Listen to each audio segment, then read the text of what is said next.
The world could reach a deadly climate change tipping point within the next 5 years. That's the apocalyptic warning from scientists who say a 1.5 centigrade global temperature limit set by the Paris Climate Agreement in 2015 could be hit by 2026. That would lead to heat waves and other potentially deadly weather effects. I'm joined now by Rushanara Ali, who's the MP for Bethnal Green and Bow, and she's on the advisory board for the Energy and Climate Change Intelligence Unit. Rushanara Ali, we keep getting all these apocalyptic warnings about more tipping points on climate change, which means we've got to do even more to make our homes greener and more eco-friendly when we're already doing quite a lot in this country. Well, it's a really important agenda. It's really, really important that we do what we can to keep reduce our carbon emissions, because what we know is that if we don't do those things, then you can have flooding, and we've seen that, and the impact of flooding in our country and in communities. We've seen that last year and the year before. So we're seeing the knock-on effect of climate change on our shores in this country, and we're also seeing what it's doing in other countries, whether it's sea levels rising and the impact of that in countries like Bangladesh, where I was born, for instance, or in East Africa, where drought and temperature rises is causing drought and then famine and so on. So the world is going to face, unfortunately, an apocalyptic situation if we don't act now in advance. And that's why these reports are important, because they highlight to governments why we need to act now. If we do, then we can protect ourselves, our own countries, and also make sure that the planet is and the environment is one that we can live in. And we only have to look at what's happened with the pandemic in the last year to see how it can get apocalyptic if we don't prepare and plan and protect people, and lives are lost. And with climate change, millions of lives could be at risk, and also people could be made refugees in certain countries, and we've got to all act together to prevent that. But aren't we doing that already in Britain? We're phasing out, we'll all be driving electric cars pretty soon. We were talking on this podcast only the other day about how all gas boilers will have to go by 2035. We've got more and more wind turbines in the waters around the shores of the United Kingdom. What more do you think we have to do? So I think we've achieved a lot. Since 1990, for instance, we've reduced our carbon emissions by about 40%. That's good, and that's because citizens have taken steps.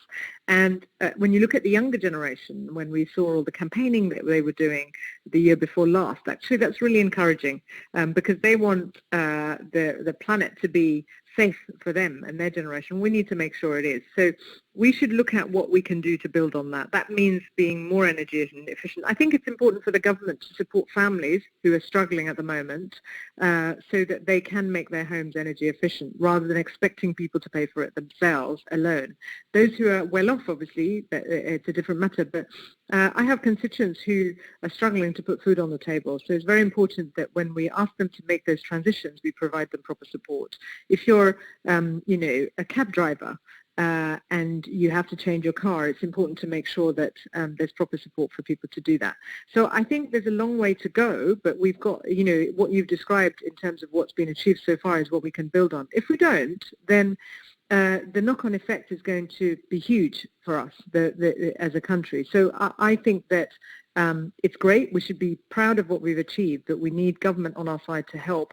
The final thing I'd say is that there are big opportunities as well. We can create green jobs. We can invest in green technology for our economy. Lots of countries are looking at how they can have a growth that comes from clean energy, for instance. And so these are areas where we need technology and innovation, especially when we've seen, unemployment rise in the last year, particularly among young people. And I'm particularly interested in how we can get the next generation into jobs and create opportunities through greening our industries and opportunities for clean energy as well. If I go just finally, I hear all that and it's all very positive, but even if the UK was to be far more ambitious and perhaps the government would stump up the money for every home to be insulated, which made a big difference, we're fiddling while Rome's burning, while China and India and the United States are belching all that stuff Yeah, you're into the absolutely atmosphere. right. You're absolutely right that we can't do this alone. We need global action. That's why Britain is going to be hosting the COP26 summit in Glasgow. We've got the presidency of the G7 nations. So we've got a leadership opportunity for the UK to be leading the charge. And as we saw with the Paris summit, as we saw with the UK introducing the first global climate change act under the last Labour government, we led the way on all of this. This is a really important opportunity for Britain to influence other countries, the Americans, the Chinese, the Indians, and people wrote off the chance of getting an agreement with the Chinese and Indian for the Paris summit. But that was successful because different countries came together and acted together. So we can't achieve change alone, and it's very important not to be isolationist.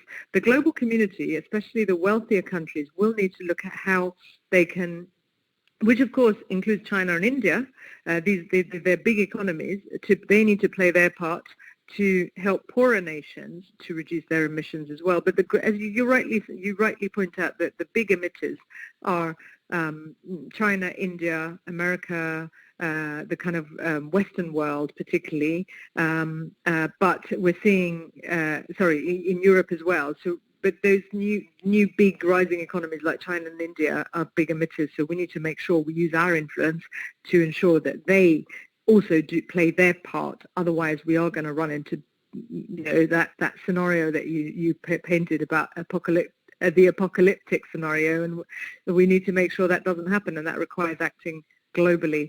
And we've seen the way that the pandemic has affected all of us as a global community, and we're not going to be safe unless we keep everybody safe and act together to vaccinate the world population. Similarly, with climate change, these are not things that individual countries can do alone, but Britain has got huge amounts of influence, even if we don't think we have, around the world, and we need to use that, especially with these summits coming up. All right, that's Rushanara Ali. She's the MP for Bethnal Green and Bow, and she's on the advisory board for the Energy and Climate Intelligence Unit. Thanks for joining us.